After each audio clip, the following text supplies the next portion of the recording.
Hey guys, so we're going to take a look at The Lord of the Rings, The Battle for Middle-earth 2, a title so large I actually still can't quite fit it on camera in one fell swoop. But we have, this is because we have the giant collector's edition box right here. So on the front, of course, we have this amazing spread of all the orcs and the mountain trolls and whatnot, coming up against all the armies of men and whatnot.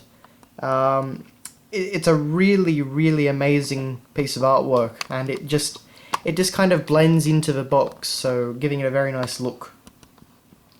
And of course, this was made by EA back when they were really pretty good, honestly. But we got this nice little, I think, dwarven embroidering around the edge.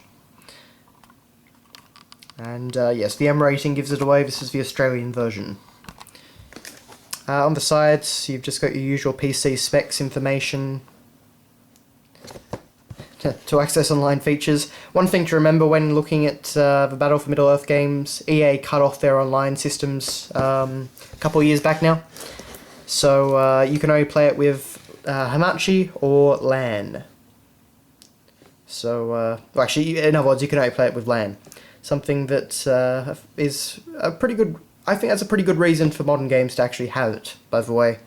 One of the reasons I miss LAN is because it means that even these games which have gone offline, you can still play them with your friends now. StarCraft 2, that won't be happening. On the back, we have a whole lot of screenshots and information about the game. So of course, this is the campaign in the north. So something we hadn't previously seen, and they do a very good job of actually telling a pretty decent RTS story for the time. And there's a great scale to everything, as you can see in that shot there. Now, of course, we have the collector's edition, which honestly was pretty common. I mean, you could still buy it in the shops, say 3 or 4 years after release. But you got a bonus DVD with trailers, cinematics, behind-the-scenes stuff, and whatnot. As well as the soundtrack, so that was pretty good. Of course, for Lord of the Rings, music, of course, is fantastic.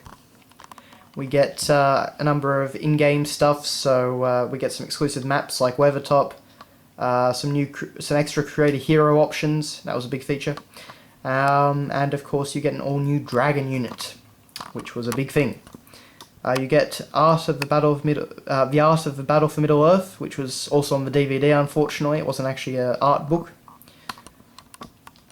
And we get a poster. So overall, it's not a great collector's edition, but I'm pretty sure it costs just about the same price as the normal one, and it was still available everywhere for a long time, so, Now, before we get into the rest of the game, I thought we might take a look at this. And this is my original pamphlet that I got from EB Games after pre-ordering Battle for Middle-earth 2 and hounding them, where I get my... I got my beta test key, and that was a big promotion at EB Games, that once you pre-ordered Battle for Middle-earth 2, you got a beta key. Now, the beta had already started when I pre-ordered, and they were supposed to give me a key, and they didn't. So, as I said, I kept hounding them, and then eventually they just gave me a key. So, it worked. Oh, sorry. Silly old camera. Anyway, so I was in the beta for that. Here we have our poster, which is double-sided. We get a great map of Middle-earth, as well as the good campaign basics. So it explains all the different areas, and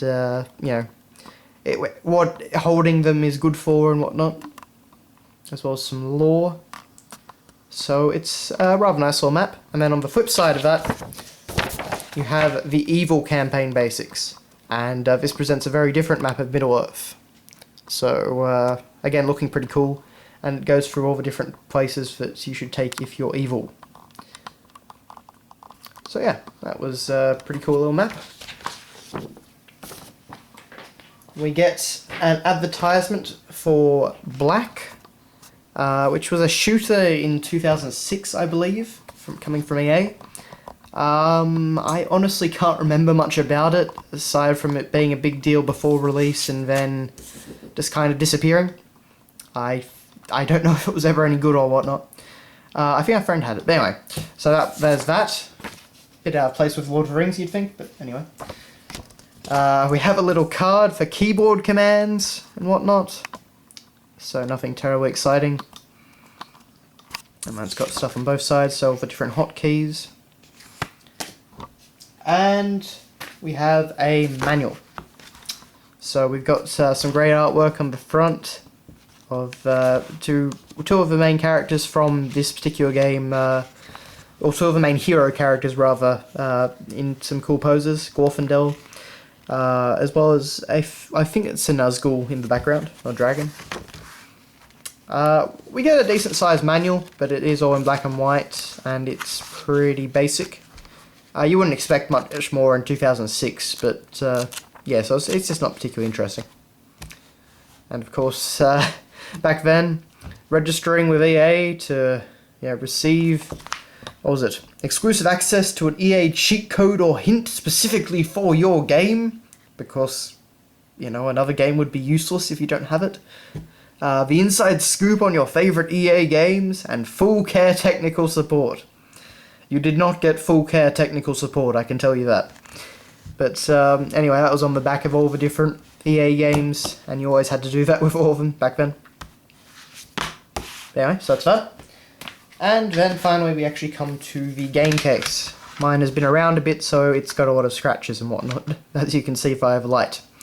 But on the front, it's just the same sort of image from the front cover of the game.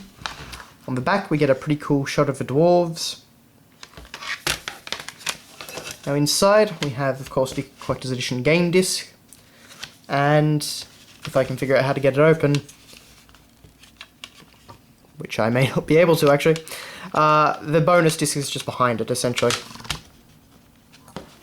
Ah yes, it's different to the Warcraft battle chest. There we go. So yeah, the Collector's Edition bonus disc is there. Looking exactly the same as the game disc, mind you, but anyway. So that's that. So that has been your look at the Lord of the Rings for Battle for Middle-earth 2 Collector's Edition. So thanks a lot for watching, guys, and I'll see you later.